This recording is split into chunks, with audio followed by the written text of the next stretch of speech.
unang binibless ng Lord, yung tayo mismo na dinadaluyan ng pagpapala. Kaya ngayong Pasko, dapat ang ganda ng daloy ng Espiritu ng Diyos sa atin, di ba? Dapat wala yung mga hinanakit, wala yung mga sama ng loob. Tanggalin lahat yan. Kasi ang ganda na mensahe ng Lord eh. Joy to the world because a baby born in the manger is coming. Napakaganda. And through Abraham and through us, pwede palang mangyari sa atin ito. Pwede nating ma-experience ang lahat ng ito. At napakaganda talaga. Kung meron tayo talaga maireregalo sa kapwa natin, di ba? Maganda yung alisin natin yung mga, anumang meron tayong kabigatan sa ating mga puso. Kung may mga sakit man tayo, di ba napakasarap na, Lord, I know, you will heal me. You will heal me, Lord.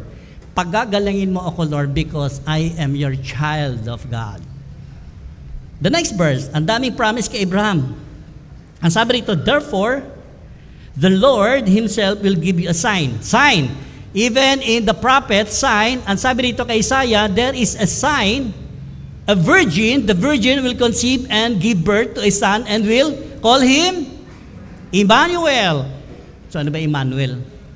God is with us.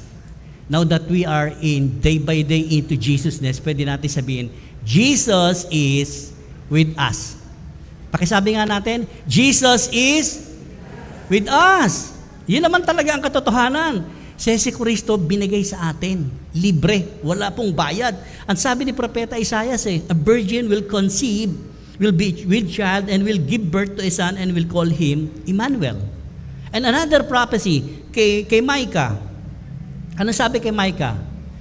But you, Bethlehem Ephrathah. Yes, remember that Bethlehem, the word Bethlehem. It is a place where Jesus Christ was born. Bagaman sila Joseph, taga Nazareth. Ang sabi rito, among the clans of Judah, out of you will come for me, who will be ruler over Israel, whose origins are from ancient times.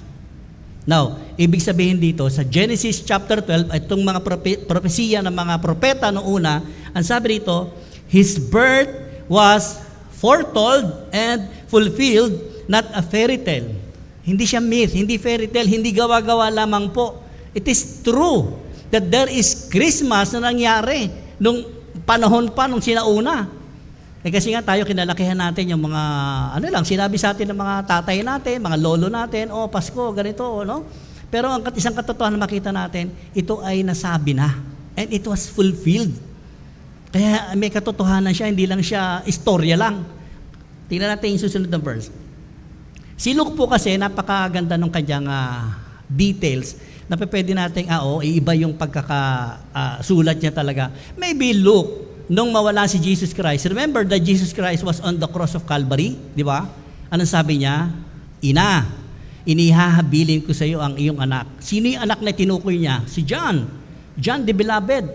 Maari ito, sila John the Beloved at si Lucas, nagtanong-tanong, nagsuri itong si Lucas. Kaya ang sabi niya sa Luke chapter 1, verse 1, many people have set out to write accounts about the events that have been fulfilled among us. Parang sinasaysay kasi letter niya to kay Theophilus ni Lucas, yung disciple si Jesus Christ. Letter niya to kay Theophilus. Parang sinasabi niya, sa dami naman ng mga nagsulat tungkol kay Kristo Jesus sa kapanganakan ng Messiah, no? Ang sabi niya rito, lahat ng events na yon nangyari at natupad among us. One of the writer is Luke and the other is Matthew. If you take a look at the Matthew, di ba, yung genealogy ni Jesus Christ, makikita natin doon. From Abraham talaga. From Abraham to Isaac, Isaac to Jacob, Jacob to the 12 tribes of Israel. Lahat nando doon. And then unto David and through Jesus Christ. Napakarami. Sa verse 2, they use the eyewitness reports. Meaning reports, pag tingnan natin, circulating among us from the early disciples. Napakarami po talaga mga reports na nagganap nung panahon nila. Kasi may mga iba pa rin nagsulat talaga tungkol kay Kristo Jesus. But Luke was very detailed and he was, nag-investigate talaga siya. Or else, may mga eyewitness talaga siya nung panahon na yon, nung ipanganak si Panginoong Kristo. That's why yung kanyang pagsusulat, napakaganda. The next verse, verse 3. Ito yung sabi niya, having carefully investigated everything from the beginning, I also have decided to write an accurate account. Tingnan niyo yung mga in-highlight ko. Accurate account for you, most honorable Theophilus. Theophilus was a wealthy man that time. Historian din si Theophilus. Kaya dito niya in-address itong kanyang sinulat na gospel tungkol kay Kristo Jesus. The next, verse 4, so you can be certain of the truth of everything you were taught, the birth of John the Baptist foretold. Even John the Baptist po, binanggit ni Lucas. Ang sabi niya, si John the Baptist na naunang ipanganak kay Jesus Christ. Remember, before nung na-share ko sa inyo rito, si Elizabeth, yung anak niya, si John the Baptist, John the Baptizer, nung narinig niyang sumisigaw si Maria, fetus pa lang si Jesus Christ, naglulundag, nagwo-worship kagad, dito pa lang siya tiyan ni Elizabeth, yung nanay niya. And that was foretold already. Kung titingnan natin, susuriin natin, babaybay natin from the first to history, makikita natin. And this is the main reason bakit tayo may Christmas. The next verse, tatalon tayo. Chapter 2. At the time, the Roman Emperor Augustus, kasi ang emperor noong araw si Augustus, the first in Roman, decreed that a census should be taken throughout the Roman Empire. Ito kasi nagkaroon ng census. Alam niyo census, di ba? Parang sa atin, PSA na ngayon yan eh. So kailangan magpa-census ang bawat pamilya. Kung ilang may anak sila, kung ilang silang miyembro ng pamilya. Etong si Augustus, nagkaroon siya ng decree ngayon. Kailangan lahat ng mga bata ng pamilya magpalista. And it was great. The next verse, verse 2. This was the first census taken when Quirinius was the governor of Syria. Alam nyo, pag inaral nyo talaga to, pag tinignan natin, pag binabasa mo, ganun lang ba? It was a perfect time for God para isisilang niya itong kanyang bugtong na anak through Mary, a virgin, na hindi man lang siya nagkakamens pa, biglang nabuntis. Yan yung kanyang mensahe. All, sa verse 3, all returned to their own ancestral towns to register for this census. Remember nyo census, register, that word. Mamaya lilitaw po, palilitawin ko sa inyo yung mga binabanggit kong words. It's all about Christmas season. It was timely talaga. Itong si governor ng Syria, nagbalikan talaga yung, from Nazareth, itong si Joseph at si Mary from Nazareth. Remember that Mary visited Elizabeth when she was 3 months. Nag-stay siya ng 3 months doon sa bahay ni Elizabeth until John the Baptizer was born. Now, siguro malaki na yun siya ni Mary, no? Lumalaki na. Right? 3 months, malaki-laki na rin yan eh. Baka dumating ang 4 months, 5 months. Kaya nag-decide sila Joseph, they were going to Bethlehem. Ang layo. From Galilee, Nazareth, bumaba talaga sila sa Bethlehem to Judea. Doon sila bumaba. The next verse. All returned to their own ancestral towns to register for the census, and because Joseph was descendant of King David, remember, descendant of King David, itong si Joseph, he had to go to Bethlehem in Judea, David's ancient home. He traveled there from village of Nazareth in Galilee. Verse 5, he took with him Mary, his fiancée, who was now obviously pregnant. Remember this one. Hindi pa ho sila nagsasama talaga ni Mary, si Joseph. And Joseph, na nakita natin sa mga previous na message, si Joseph, nagtangka siya ng lihim na i-divorce si Mary, di ba? Pero look at Joseph's heart. Pag tingnan natin yung Joseph's heart talaga rito, inaruga niya talaga si Mary. Yung kapakanan ni Mary ang isinaalay-alay niya sa kanyang buhay. Siguro kung tayo, hindi natin, bahala ka na, maghiwalay na tayo, hindi naman akong tatay niyang sigurado ako, hindi akong tatay niyang dinadala mo. No, but through the Holy Spirit, through the angel of the Lord, nag-reveal kay Mary at nag-reveal din naman kay Joseph. Kaya ito si Joseph, he obeyed. Ang sabi dito, he took Mary, balik sila doon sa Bethlehem. The next verse 6. At habang nandoon sila ngayon, eto ngayon nangyari, the time came for her baby to be born.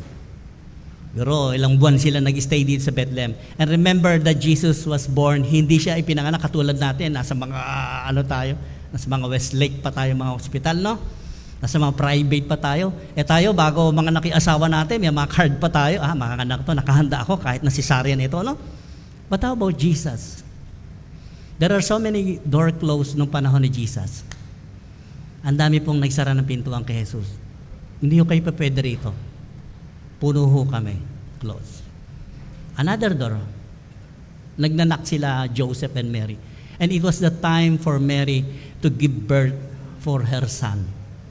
Do you remember mga babae? Di ba ang hirap pag nagle-labor na kayo? Nagle-labor na kayo. Di ba kung minsan kayo mga kababayan, nakapitong anak na yung babae, tapos minumura pa rin yung asawa, nandun sa labas ng delivery room, di ba? Ang sakit kasi. Di ba sabi, kasi yung panganay ko, pastor, ang hirap na hirap ako mga anak dyan. No? Totoo ang hirap. And look at Mary. At that time, they were traveled from 90 miles from Galilee to Bethlehem. Siguro, wala pa naman sasakyan noon eh. Siyempre, ang lakaran nila na lupa, mabato, nakasandales lang naman sila. Ang hirap ng posisyon talaga nila. And while they were there, the time came for her baby. 7, she gave birth to her first child, son. Remember, yung mga naka-highlight. She wrapped him snugly in strips of clothes and laid him in a manger because there was no lodging available. Verse 8, That night, there were shepherds. Naka-highlight na naman ako, shepherds. Staying in the fields nearby, guarding their flocks of sheep. Tingnan natin dito, kay Luke din itali niya, hindi yung tatlong hari, hindi yung kung sino-sino man. Ang sabi dito, there were shepherds. May mga nag-aalaga doon sa bukid. Normally talaga yung mga Israelita, ganyan sila. Sa gabi, inaalaan nila yung mga alaga nilang tupa para hindi mawawala. No?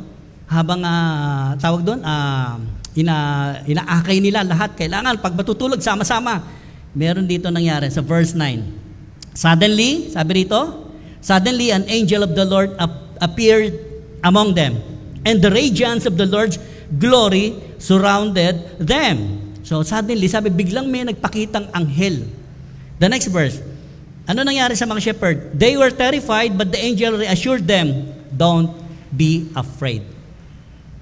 Remember that word, don't be afraid.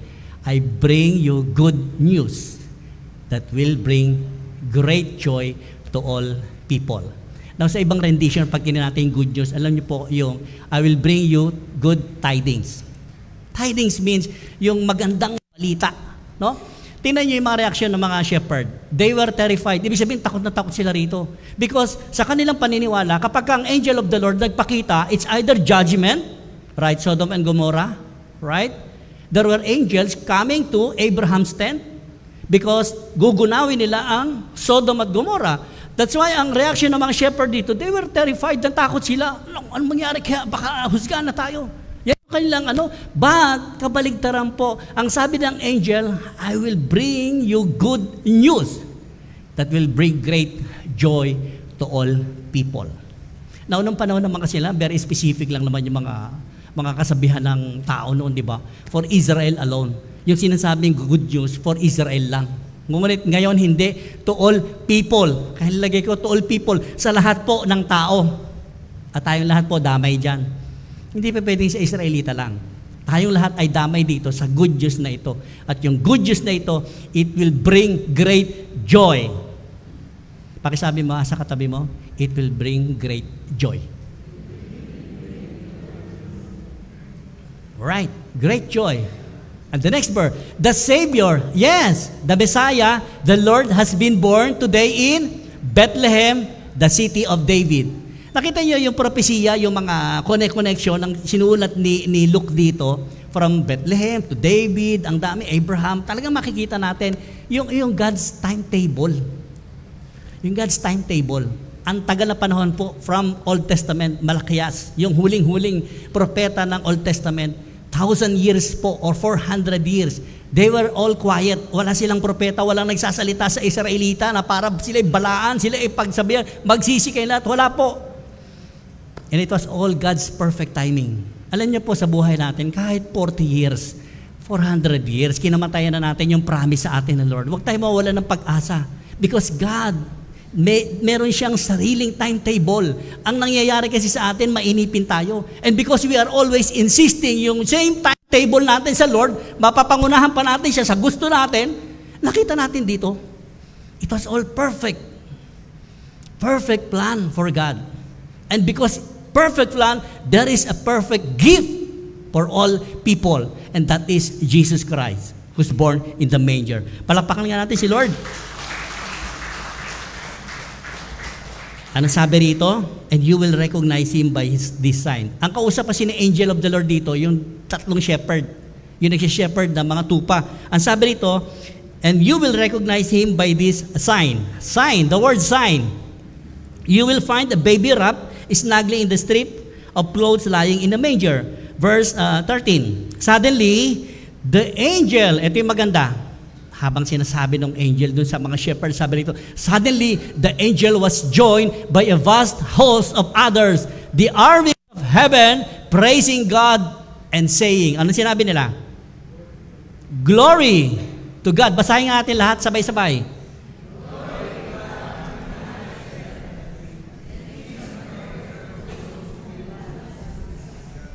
Palakpakan natin si Lord. Praise God. Glory to God. Glory to God. Can you imagine, kung tayo yung shepherd siguro, host of heaven armies po libo-libo siguro yun. Kaya itong mga shepherd, natakot talaga sila. Takot na takot sila. They were terrified. But ang nangyari, baligtad, they were praising. Can you imagine, a baby born in a manger, pinipraise nila lahat?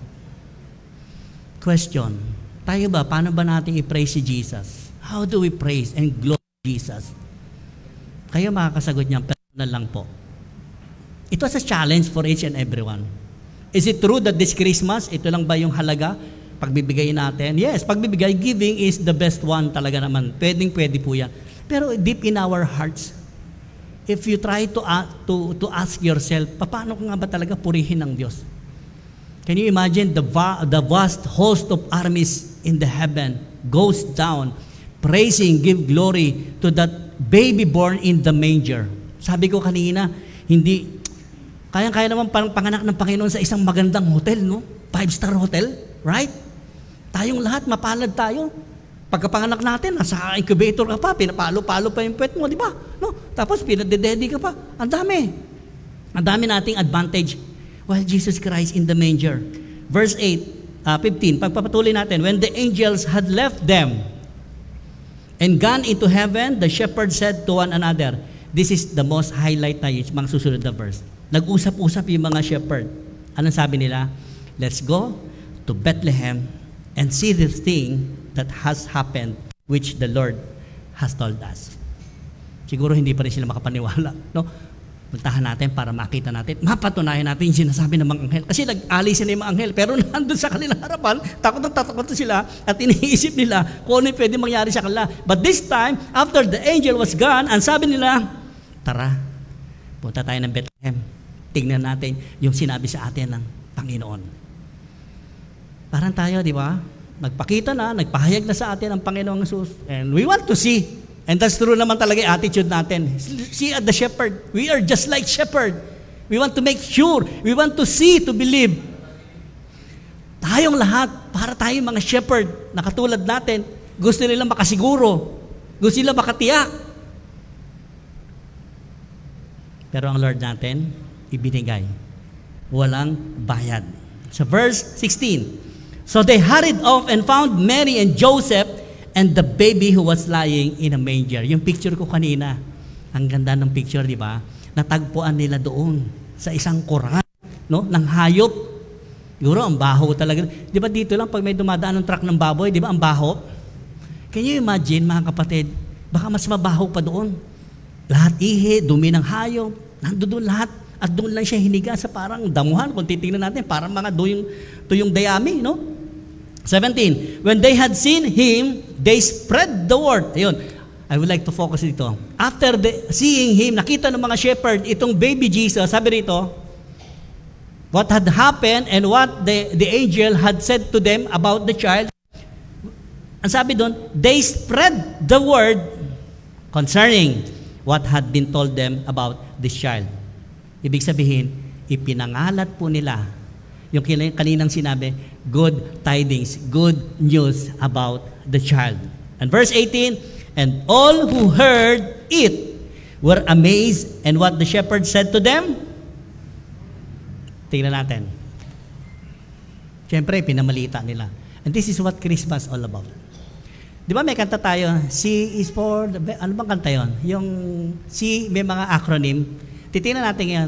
Yung message na itong binuo ko, dito natin makikita lahat. Number 1, letter C. Census. Remember that Augustus, nagpa-census siya. At hindi yun, hindi yun basta-basta nagpa-census lang sila, the Roman, Hindi po. It was God's revelation. Even people who are hard-hearted, kayang palambutin ng Panginoon. And that time, Roman government is very powerful ng panahon na yun. Kaya nga si King Herod, di ba, iniutos pa niya na patayin ang lahat ng mga firstborn child na lalaki. Pero lahat po yun naganap according to the prophecy sa lumang tipan. That's why ang sabi ko kanina, si Abraham, kung di siya nag-said yes kay Lord, wala tayong sinaselebrate na Christmas. But praise God, nagsimula ang tunay na Kapaskuhan doon pa sa ninuno nitong ating Panginoong Jesucristo. And it was fulfilled by Jesus Christ. Census. The next one, letter H. House of David. Right? House of David, Bethlehem. And it was foretold again doon sa mga propesiya ng unang tipan pa. Ipapanganak ang tagapagligtas, ang Mesaya sa Bethlehem. House of David. Letter R. Registration. Right? After ng census, nagpa-register ang lahat ng pamilya. And it was, nakita nyo yung manifestation, yung plans of God. It was perfectly planned. How about I? Infant. The baby Jesus infant. Letter S. Shepherds. See? They are all in the Luke Gospel. Lahat yan nandito sa tinalakay natin ngayon. And another one, letter D, tidings. Tidings means good. Good news. And how about M? Messiah. Letter A, angels. And letter S, spread the good news. This is the message na kung titingnan natin dito sa sinulat ni Lucas, nandiyan lahat. Those words na highlight ko, tama-tama pala, no? Alam mo, pag parang nag-i-scrabble ako nung binubuo ko ito, natutuwa ako, iniisa-isa ko, how do I get that Christmas? Yung word Christmas, diyan lang, tama? Tayo, ang dami natin minsan talagang pakahulugan. Hindi naman masama yung kung anong pakahulugan mo personal sa Christmas, spirit of Christmas, love, ando doon pa rin. Pwede pa rin naman talaga po yun. But here, pag tinin natin, yung Christmas, pwede natin kantahin yan. After the service, pwede natin kantahin yan. Now, the next slide. Ito yung sabi ko kanina, dito tayo mag-focus talaga, mga kapatid. God's saving presence is God's perfect presence. Why? Ito ang challenge ko sa bawat isa. Spread the good news like the shepherd. Pastor, hindi naman ako gifted dyan eh. You know, simple sharing lang sa kakilala mo, kamag-anak mo, o sino man, nakaupo mo, nakatabi mo sa bus, babiyahe ka, no? O nag-aeroplano ka, nagtatravel ka, nakatabi mo, right? Pwede mong i-share. Ano yung good news? Jesus! Si Jesus ipinanganak para sa iyo, kapatid. Para sa akin. Para sa ating lahat. There is no exemption. Now, how can I share? Sabi sa akin, Pastor, how can I share? Hindi nga ako gifted dyan eh. Tingnan niyo itong nasa slide na ito. Pakibasa nga natin, sabay-sabay uli. Okay, ito ang challenge ko. Labas niyo lahat yung mga cellphone ninyo. This is my challenge. Okay, lahat na may cellphone, labas, taas niyo. Lahat po lahat tayo. Walang, pag may cellphone, lahat tayo. Lahat, multimedia, lahat po. Okay, anong gagawin ni Pastor kaya? This is the challenge. I-type po natin itong words na ito, nakikita niyo sa slide. I-type nyo, send to someone. Send to someone na alam nyo na hindi pa kilala si Jesus. Oh, ganun na kababaw kakilala si Jesus. Send it now. Send it now, kapatid. Wag kang magkatubili. Gasino man lang yung magkano ba ang send ng isang message? Kung minsan nga, haba-haba natin mag-message eh. Tingnan natin yung message. A Savior has been born for you. Right? And this is the good news. This is the good tidings na pwede nating ibahagi, iregalo sa Christmas na ito. And because Jesus Christ was born already, tayo anong gagawin natin? I-send natin, i-share natin. the good news about the Savior of the world, Jesus Christ. Did you send already? Na-send na po ba? Pastor, walang signal, no? Walang signal. Alam nyo, pagka na-share natin yan sa tao, magkakaroon siya ng isang kaliwanagan sa isip niya. Sabi niya, tama, ano? Pag binasa natin, o nga, yung tagapagligtas ipinanganak para sa akin. Sinong pwedeng tumanggi rito na kapag binasa ito ng isang tao, walang sino man, hindi ka makakatanggi na meron talagang tagapagligtas ng sanlibutan na isinilang para sa iyo, para sa akin, para sa ating lahat. Kaya ang bati ko sa bawat isa, Merry Christmas, everyone. Palakpak tayo sa Panginoon. Tayo pong lahat ay yumuko sa presensya ng Panginoon. Minsan pa, O Diyos, maraming salamat po for a message that we can give encouragement, power, higit sa lahat, Lord, nakakapagpalakas ng aming espiritu at ng aming physical. Ganon din po, nawa ang patuloy na pag-ibig nyo ang siyang maranasan ng bawat isa. Patuloy na ipadama at magpadama naman kami, Lord, ng tunay na pag-ibig because Savior is born for each and everyone. At salamat sa promise na yan dahil kayo ang nagligtas sa amin. Salamat din po that we can celebrate today until we finish yung program na ito, Panginoon. Kayo po ang nasa kalagitnaan namin. Holy Spirit, guide us, lead us to a greater knowledge of who Jesus was, who Jesus is sa mga buhay namin. And thank you because of this season, kayo po talaga yung sineselebrate namin. Kayo yung naunang nagbigay ng pag-ibig at matuto rin naman kaming magmahal at umibig sa kapwa-tao. Salamat po. Ito po yung samot dalangin namin, punong-puno ng katagumpayan sa buhay namin. In Jesus' name we pray. Amen.